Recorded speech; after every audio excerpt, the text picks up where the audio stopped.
Salut à tous, aujourd'hui on va parler d'un mot qu'on voit partout en bourse mais que peu de gens comprennent vraiment, les ETF. C'est quoi? À quoi ça sert? Est-ce que c'est intéressant? Allez, je t'explique tout, c'est parti. Un ETF, ça veut dire Exchange Traded Fund en anglais. En français, ça veut dire fonds négociés en bourse. C'est un panier d'actions ou d'obligations que vous pouvez acheter en une seule fois, sauf qu'en un seul achat, vous êtes directement exposé à plusieurs actions. Par exemple, un ETF CAC 40 suit l'indice du CAC 40, qui contient les 40 plus grosses entreprises françaises. Un ETF S&P 500 suit l'indice du S&P 500, qui contient les 500 plus grandes entreprises américaines. Vous achetez une part d'ETF et hop, vous êtes exposé à toutes ces entreprises. Une diversification immédiate, mais attention, c'est pas aussi simple que ça, il existe plein d'ETF différents. Commençons par le début avec la base d'un ETF. Qui crée les ETF ?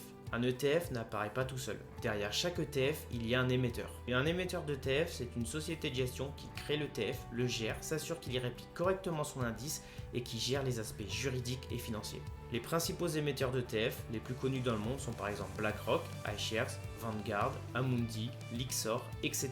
Il en existe encore plein d'autres. Comment un ETF réplique un indice ? C'est là qu'on arrive à un point clé. La méthode de réplication. Il existe deux grandes catégories d'ETF. Les ETF à réplication physique et les ETF à réplication synthétique. Les ETF à réplication physique achètent réellement les actions qui composent l'indice. Par exemple, si tu achètes un ETF S&P 500, l'ETF détient réellement les actions des 500 entreprises. Les ETF à réplication synthétique n'achètent pas directement les actions, mais utilisent des contrats financiers avec une banque pour reproduire la performance. Ce type d'ETF est souvent utilisé pour rendre certains ETF éligibles au PEA, car comme vous le savez, le PEA n'accepte pas les ETF hors européens. Et les dividendes dans cette histoire, touche-t-on des dividendes? Et la réponse est oui, si les entreprises qui sont dans l'ETF en versent. Quand les entreprises de l'ETF versent des dividendes, il existe deux cas.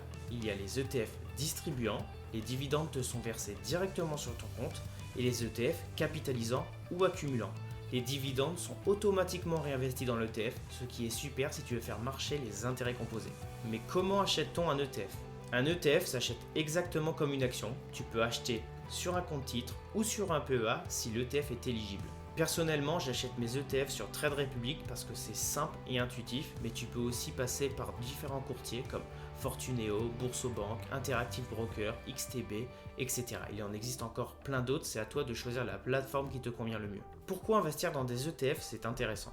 Il y a une diversification immédiate. Vous ne misez pas sur une seule entreprise. Il y a des frais très bas, ce qui est super pour éviter de se faire grignoter son argent. C'est facile à acheter et à vendre comme une action en quelques clics. C'est top pour ceux qui veulent se diversifier avec une seule ligne. Mais il y a aussi des pièges à éviter. Tous les ETF ne se valent pas. Il faut bien regarder l'indice suivi car tu peux avoir des ETF qui sont orientés par secteur, comme des ETF spécialisés dans le secteur aéronautique, dans le secteur automobile, dans le secteur des matières premières, et alors là, tu n'es pas diversifié dans différents secteurs. Les frais, tu as parfois des ETF avec des frais importants. Si l'ETF distribue ou capitalise les dividendes, bien regarder la taille du fonds, car plus le fonds est gros, plus le risque de défaut de l'émetteur sera faible. Il y a aussi le risque de change. Si tu investis hors zone euro, les variations de devises comptent. Mais où trouver des ETF ?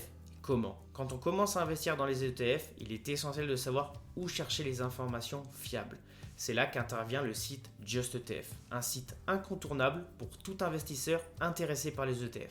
Tu peux rechercher des ETF selon différents critères, zone géographique, secteur, taille de capitalisation ou même réplication physique ou synthétique. Une fois que tu auras choisi ton ETF, note bien son code ISIN. C'est un identifiant unique, comme une plaque d'immatriculation qui te permet de reconnaître précisément cet ETF et d'être sûr d'acheter le bon, quel que soit le courtier.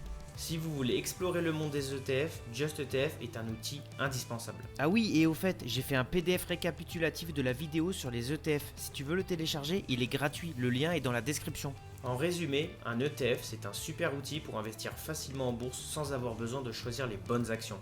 Si vous voulez commencer à investir, les ETF sont clairement une porte d'entrée idéale. Si cette vidéo t'a aidé à mieux comprendre ce qu'est un ETF, dis-le moi en commentaire. N'hésite pas à lâcher un like sur la vidéo, à t'abonner et je te dis à bientôt pour la prochaine vidéo. Salut!